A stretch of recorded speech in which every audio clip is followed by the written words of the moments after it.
going on, guys? Anthony Dell here, and welcome back to another video. So in today's video, we're doing something a little different, something to like fill the void, since my car, which you'll see in a different video, my car is about to be dropped off at Clutch City Customs for its 2-week checkup, but that'll be a whole different video. Today's video, I am heading over to my buddy Ty's house.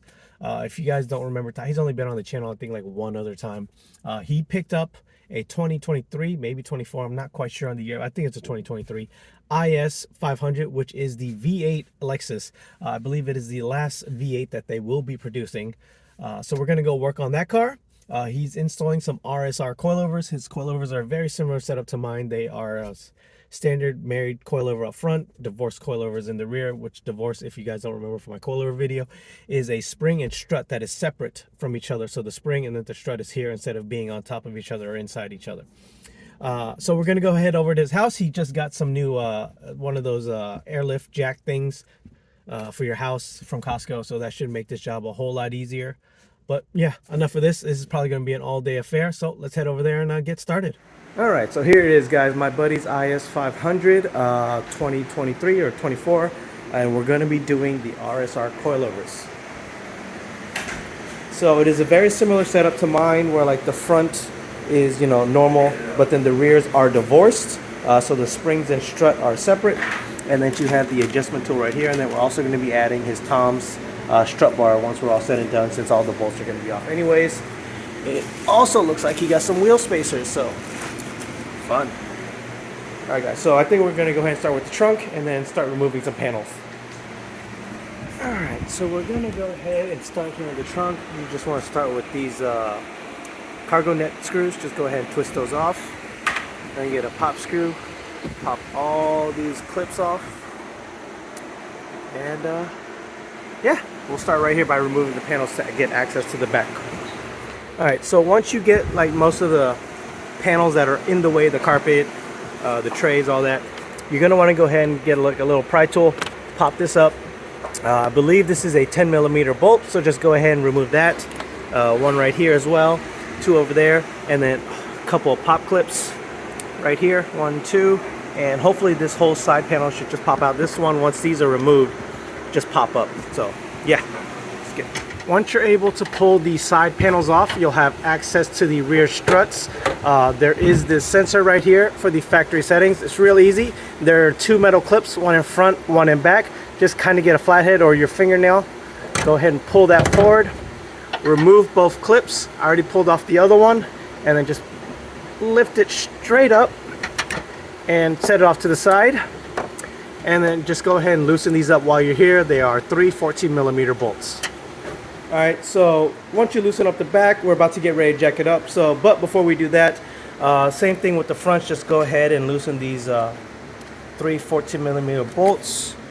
He's already got that one right there, so we'll just go ahead and pull this one out. Alright, so we got in the air. Ty is using his brand new airlift scissor jack thing. Very, very helpful. You're going to want to go ahead and take the 17mm lug bolts out. They're not lug nuts. He's added a spacer, as I mentioned. So first up, this is a double wishbone style. It is not a McPherson style strut.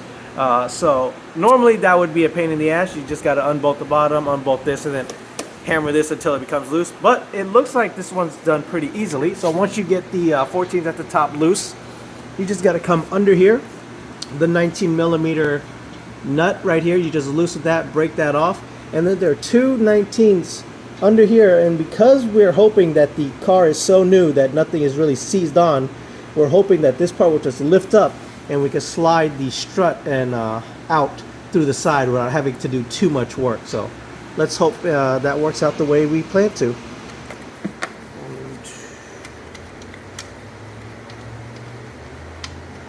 This and 3 back here. So I assume if you guys are watching this install video, you know what this is, but it is the AVS unit. Is that what it's called? AVS. AVS unit that just dampens the car with their factory settings. So yeah, same thing. This is just like, I guess, a dust boot. That's the cover. It looks like it's the same style clips. Just go ahead, pop it off, pull it off, and then that should be good to go. Okay, so after removing the AVS unit, or just setting it aside, There are 3 additional 14mm nuts, so there's a total of 6 on each strut tower for the front. So just go ahead and bust these loose. Don't take them completely off. Obviously, once you take off the wheel and tires and the suspension, you don't want it to just fall on you. All right, so as mentioned earlier, the front should be very easy.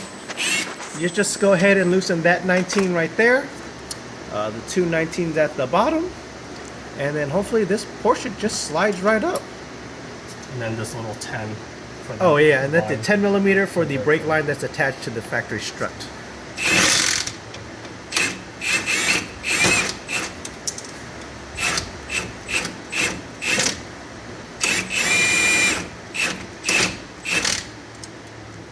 It's binding up.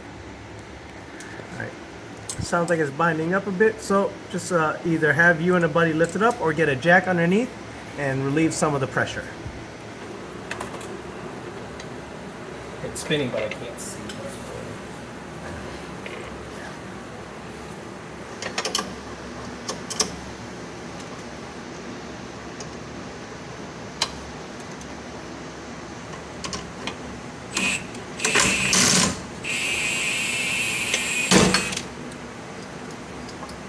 There it goes.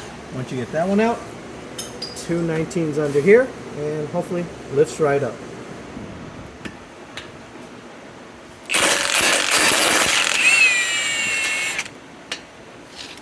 One, 2. Hopefully that just slides right up. Pull up. The whole There you go. And then just go ahead, loosen the strut from the top and try to slide it out. All right, so there was one more thing that we think we need to remove. That would be the sway bar end link. So now let's go ahead and lower down and see if it gets low enough. All right, stop. All right, so there is definitely going to need to be somebody to hold this up so it's not putting pressure on the brake line because it is starting to lower. Let's go ahead and try to find some bungee cords to hold this up. If you don't have bungee cords, make sure you have a buddy hold this up for as long as he can. Okay, and here we have the suspension out side by side. Obviously, as you can see, this is the factory. This is the coilover from RSR. So RSR does have pre-recommended height and preload settings. So if you follow their instruction manuals, they will tell you how to measure and how much to raise this up to preload the spring. And then they'll tell you how much to measure from here to here to have their recommended ride height. So once again, they do have a recommended ride height. If you do decide to go lower or higher, you have to adjust it from the bottom. Loosen this up, spin it to where it goes up to go lower, spin it to where it goes down to get higher. But he's gonna go based off their recommended settings at first, and then we'll see how low it is. So let's go ahead. To get this in, you just do the reverse steps, slide it up, bolt it down, jack it up, hit the 2 19s and the sway bar link, and you should be good to go. One reason he decided to go with RSR is because RSR allows him to keep the factory dampening settings. So they add that little adjustment knob in there to where the factory adjuster can adjust it as is. But if not, they do have your own adjustments down here. It is 24. So obviously the best way to start off is just go all the way to one side, soft or hard, and then just go 12 in the middle, and then just adjust based off how you feel or your current road conditions. Okay, so to slide the new coilover in, it was so much easier because the pre-recommended height settings is a lot shorter. We don't have to like lift or lower a lot of things. We came in from this side, the back side, the exhaust side, and then just kind of slid it right up, make sure it didn't catch on this brake line, and yeah. He is bolting up the top 3 14mm nuts. Then we're just gonna go ahead, try to line up. Oh, looks like Roger has already realigned the sway bar end link. So just go ahead and tighten that down. This looks like it's already aligned. We just gotta kind of like adjust. There we go, to the left or right. Adjust that, slide the 19mm bolt back in.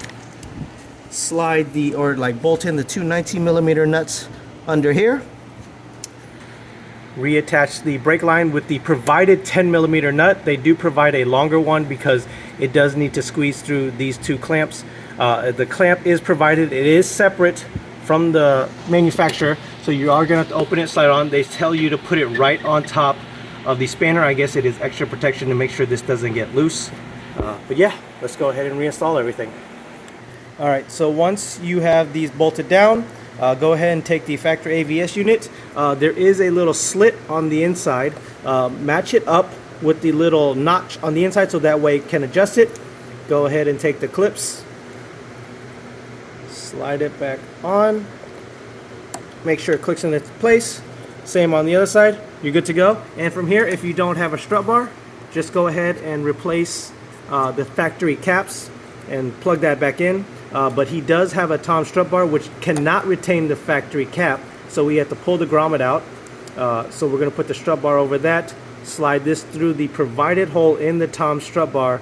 This grommet will go into there, then we can plug this in, and we're done with this side. Rinse and repeat on the driver's side or passenger side, depending on which one you started on. Then we can move on to the rear. Okay, once you go ahead and finish the front, we can go ahead and start on the rears, or if you guys are starting on the rear first, whichever you decide to start your order in. I'll leave timestamps down below. So, as we have mentioned at the very beginning of the video, we loosened the three 14 millimeters at the top. Down here, it looks like we have a couple of nuts and bolts we're gonna have to loose. What size are these, Roger? 3 19 millimeter nuts and bolts. So you got the bolt heads on this side, the nuts on this side. You're also going to want to remove this one right here, the tension bar, because if you don't, once this control arm starts to come down, it's going to get caught on this head of the bolt right here. And trust me, you don't want that to happen because there's going to be a lot of tension on this spring. So just go ahead and remove all the bolts. And obviously you're going to need a jack under here for that to relieve some of the pressure. Once you get all the bolts out, just go ahead and slowly release the arm. Make sure this spring doesn't pop out at you, so go super slow. Please be careful. But yeah, I'll go ahead and let Roger and Ty start to go and mess with this while I go ahead and start on the other side.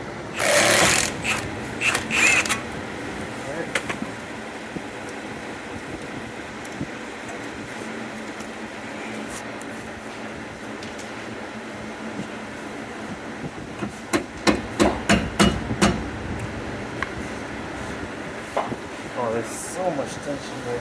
Can you eject this up a little bit? There you go. There you go. Alright. Once you get that 17 out of the way, we're just going to go ahead and work on these two 19s next. And hopefully there's not too much tension on the arm, so these should come out fairly easily.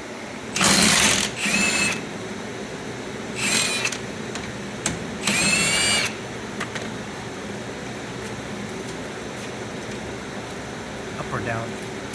Or you? Oh, you look good. Just Yeah. gotta pull.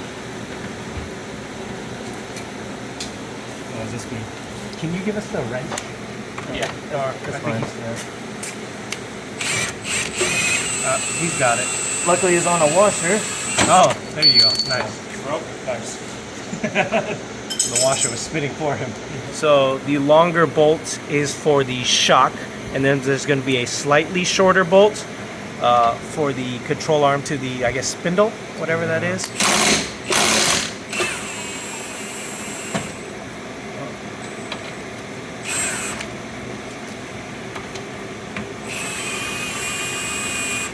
That's where I might. There we go.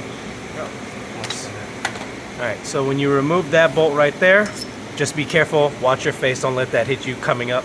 So this is what I was saying. This one is for the shock, and then this one is for the lower portion right there.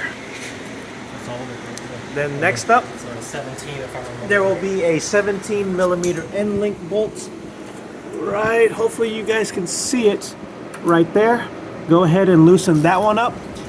Pull this end link bar out right here, so it's not holding up the arm. That one shouldn't be on too tight. You should be able to break that one off by hand, hopefully. Yeah, over there. That was one ugga-dugga. Yeah. So yeah, that one's fairly easy. You don't need an impact for that, because I don't think an impact's gonna fit over there anyway. So break that loose, pull the end link out, and then start to lower the arm. There you go, that's the pop. It should be. it's still on the jack, so just Yeah. go ahead and lower it all the way. There you go, everything's loose. Yeah. Okay, so we ran into a bit of a snag. It looks like what you have to do is you're gonna have to loosen this back bolt over here, so that way this arm can bend down a little bit more to give you some more leeway. So in order to get the shock out, you're gonna have to like go ahead and remove these twist-on plastic clips, because the fender liner does have to bend out a little bit. So there's one right there and one right there. All right, so once you have that, just go ahead, slide the liner off like so.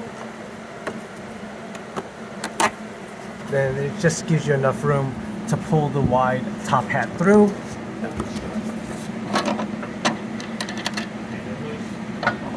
Okay, go ahead and slide it out.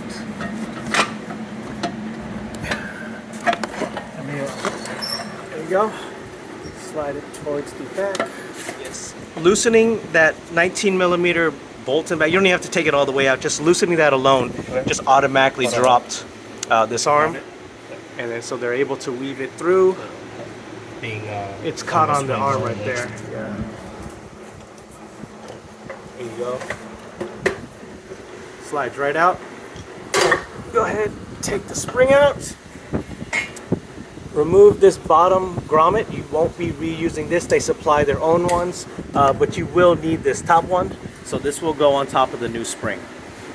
So with the RSR setup, as I mentioned earlier, this is a divorce setup. So the shock and the spring is separate, as you can already tell. So what RSR does, where is it? Right here. This is the shock, but there is some assembly required because you do need to reuse some of the factory parts. So you're gonna have to reuse the factory top hats. You're gonna have to reuse this top portion of like this metal bump stop so that the top hat can sit on that. But they do supply some new washers, bolts, some, what are these called? It's for the lower spring. It's for the lower perch of the spring, so it's gonna go where I asked you to remove that little piece right there. You're gonna have to put this flat washer down where that was, then this one with the lip right on top of that, then this goes right on top of that, that sits on top of there, then obviously the spring, and then you reuse this top portion that I said make sure you guys keep, that goes in and it just goes back in just like that. So now Ty is going to show you what you need to do with the strut, what you need to transfer over, what you need to cut. So if you guys don't have a power tool, you're definitely going to have to figure out a way to loosen this up, because there is an Allen key that'll keep it from spinning. But obviously a gun will just knock it right off. So, help if I have it the other way. Might help. There you go.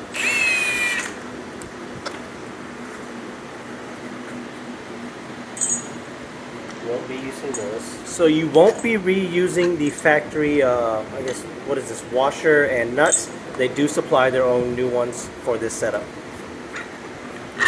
So you go ahead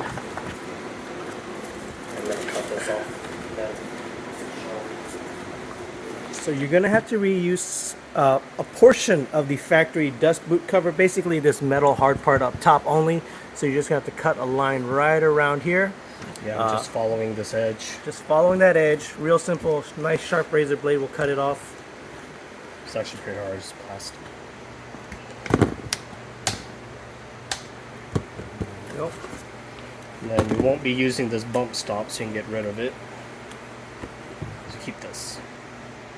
There you go. And then of course, obviously, RSR provides very detailed instructions if you just want to skip this portion of the video and then follow your own instructions, but Ty's going to visually show you how to do it. So first, the black washer goes on the new strut. Then the old boot cover. This is the part that we cut earlier. Slides right on top of that black washer that they provide.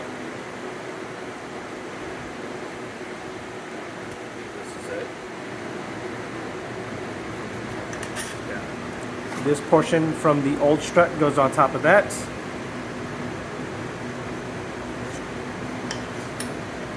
Then the factory top hat goes right on top of that. Push that down, sandwiched between the bushing. The new supplied, I guess it's a washer clip that the unit will attach to. Then the supplied nut. What size is that? 17. 17, same as the old one. So it is going to be, it will go on by hand at first, but then it'll get really tight. This is where you're going to need a gun to tighten this. If you don't have a gun to tighten this, you're basically going to need something to hold this rod down to keep it from spinning, to make sure that it gets tight. So you're going to need to have somebody hold this and then somebody else hold this while somebody manually does that down if you don't have an impact. So I highly suggest you find an impact for this job. And then I forgot to mention that the new strut does come with another bump stop right there. So you won't need your old one. Another thing to note about these coilovers, if you guys missed it on the first part of the front suspension, they do have pre-recommended suggestions on a ride height for your vehicle. So the instructions will tell you exactly where you need to measure and how to set these. So hopefully, based off their recommendations, you just put these in and go. But once again, that is based off their recommended ride height. If you're gonna have to adjust it, you're gonna have to manually do it. You do not adjust the height from the shock. You adjust it from the spring, you preload the suspension, and then you adjust the shock to meet up with the arm. Remember, don't adjust the height with the shock, adjust it with the spring. Okay, so obviously everything in reverse is gonna have to go back in. So once again, in case you guys missed it, the order of the spring goes flat washer, washer with the ring, then the adjustment, spring, and the top bushing. All right, shock, super simple to slide back in. Just go ahead, slide in through here. Make sure avoid catching these wires. Go ahead and just kind of loosely put on the top 3 14 millimeters. Then the spring stuff can go on. Once again, flat washer, washer with the lip, height adjustment, spring, bushing.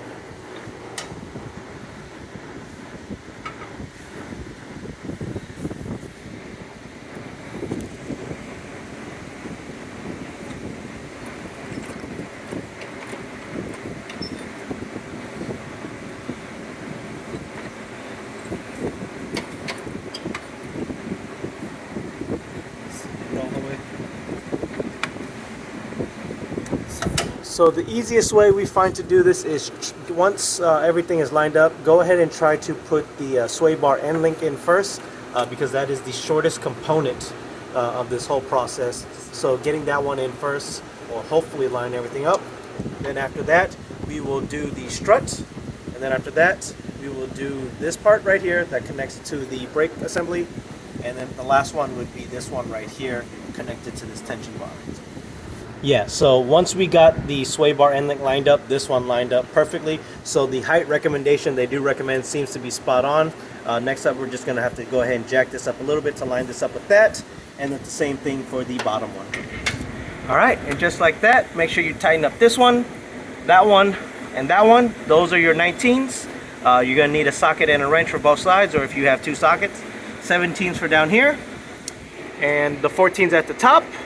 And yeah, bring it up and down as you want to adjust it. Now, to adjust it, as I said, the adjustment part, if you want to go beyond the pre-recommended specs that RSR provides for you, you're gonna have to like release everything, adjust this perch right here, and then once you adjust that to higher or lower, you preload the suspension just like this, and then you adjust the shock to meet up with the bolt just how it is with the end length. That way everything slides in, because you don't want to have too much travel in the shock to where it blows it out, or if you don't want to have it too short and you have no pressure on the spring. So please keep that in mind. Okay, so a quick update with the Tom strut bar combined with the RSR coilovers. It seems like the RSR coilovers, these hooks right here where the ABS unit attaches to, sit very high up. So it would not clear the strut bar, so we couldn't use the strut bar. So we just put everything back the way it was factory. And now we are lowering it. And Oh my gosh, that is spot on. And obviously it's gonna settle after like a week or so of driving around, probably like 1/8 of an inch, maybe 1/4 of an inch maximum. But coilovers definitely don't settle as much as springs do. But yeah, this would pretty much be the factory RSR recommended settings. As you said before, it was like what, like a About 3-inch finger gap straight on. So now if you try it, it's like at an angle it fits too, but if you hit just straight on, dead on, it's basically a 1-finger gap. So yeah. And then here is the rear.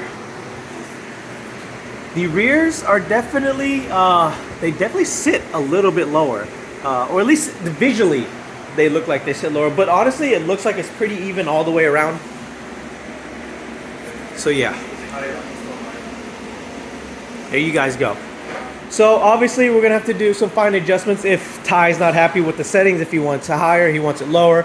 As I mentioned in the videos, remember for the rears, do not adjust the ride height by the shock, adjust it by the spring. And for the fronts, adjust it by the bottom spinner wrench, not the top. The top is preload. If you mess with the preload, you can mess with the ride quality. But we're just gonna go ahead, bring the car back up, make sure everything's tight, because we did just kind of like hand tight everything in case we need to change it for adjustments, in case he wasn't happy with the ride height. But all right guys, so that is it. That is how you install coilovers on the IS500. Possibly the lower models like the IS300, 350, whatever it is nowadays, but specifically this is for the IS500. So until next time guys, later.